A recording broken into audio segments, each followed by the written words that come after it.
In the next three videos, I'm going to introduce you to the concepts of how exploration and production companies raise the really substantial sums of money they need to conduct operations.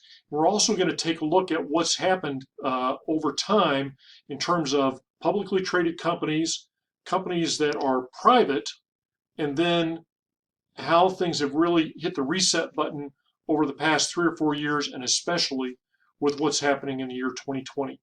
Now, at the risk of insulting the finance gurus in the class, I want to talk about some very basic concepts in finance so that you have a good picture of how it is that E&P companies are funded.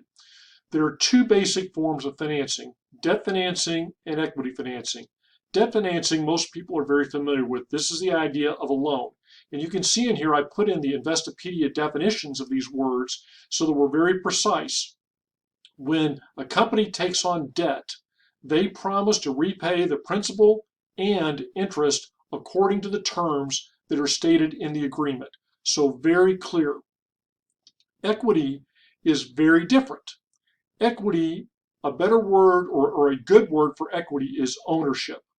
So it talks about a stock or any other security, but here's what I want you to focus on. It represents an ownership interest. When you sell equity, you are selling part of your company in return for money. And even though you might not think of it as such, when you own a share of stock in a company, you own part of that company. You are an owner of the company. Now, debt and equity differ on some very key parameters. The first is cost. One thing that's known about debt is its cost. You see what the interest rate is and what the terms of the debt. And so typically that cost is lower than equity. So that is a strong point for debt, is quote unquote cheaper money.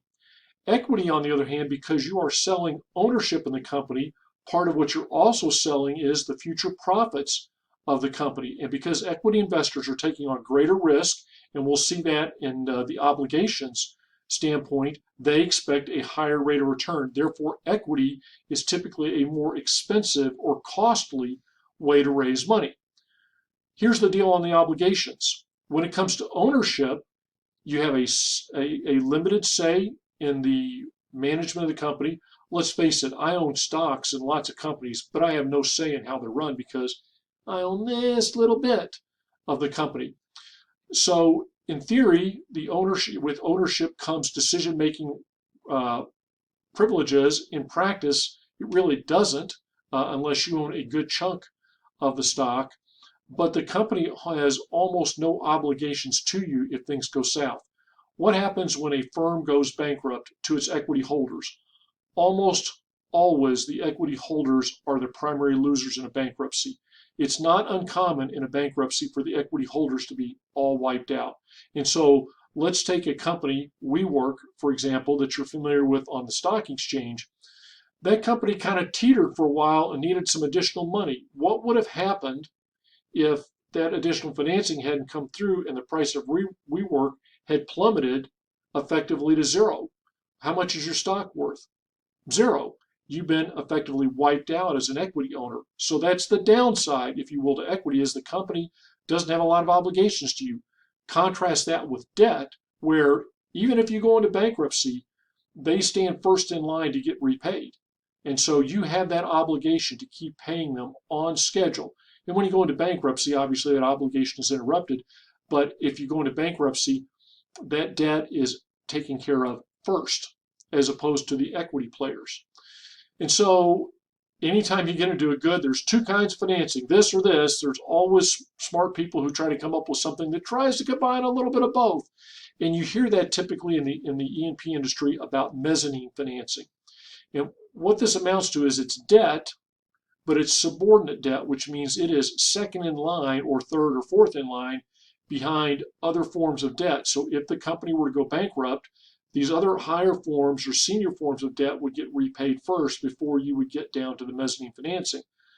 Because they're taking on that extra risk, and typically you have to pay a higher interest rate for mezzanine financing, they want equity options. So let's say that the company does really, really well, then the mezzanine debt holders have the option to convert their debt into equity so they can participate in the upside of the company as an owner. So two basic kinds, debt and equity. What we see typically in publicly traded companies, so this would be the Exxon Mobils, the Chevrons of the world, the Pioneers, which are the Chevron and Exxon Mobil, those are the IOCs, and we all know about them. And then you have the large independents like Pioneer, like Apache, and like Parsley Energy, which is a relatively young company. They are publicly traded, which means I can go to a stock exchange and I can buy their stock.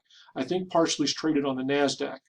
So Parsley is going to be our study, if you will, our case study for the discussion of finance in this video and also when we move into class. It's a young company formed in 2008 based down in Austin, Texas. That's unusual because not many energy companies are based in Austin. You can see that as of today, they have a market capitalization, which is simply the number of outstanding shares times the share price of $4.2 billion. So they have $4.2 billion of equity.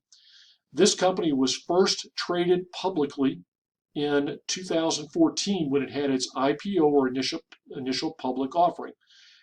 This is how money gets injected into the company. So what Parsley did was they offered 50 million new shares of stock, in other words, stock that they're creating to put out into the market, and they sold them for an average price of $18.50.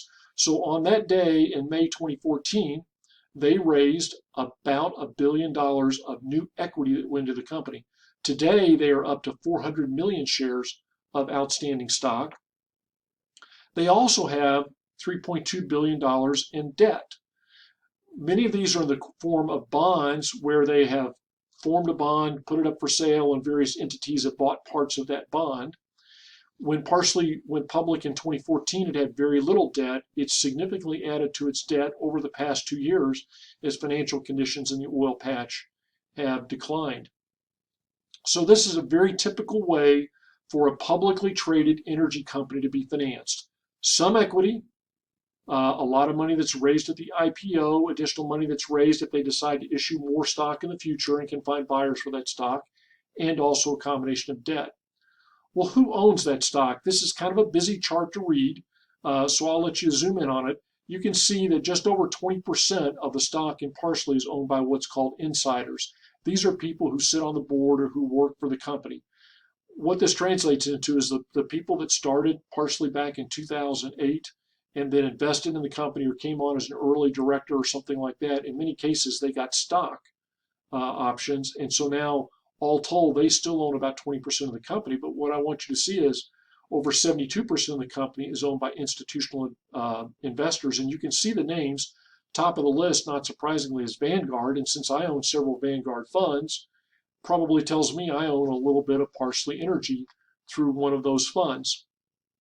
This is common for a publicly traded company, that the insiders own a certain chunk of the stock. The vast majority of the stock is owned by common people in the stock market.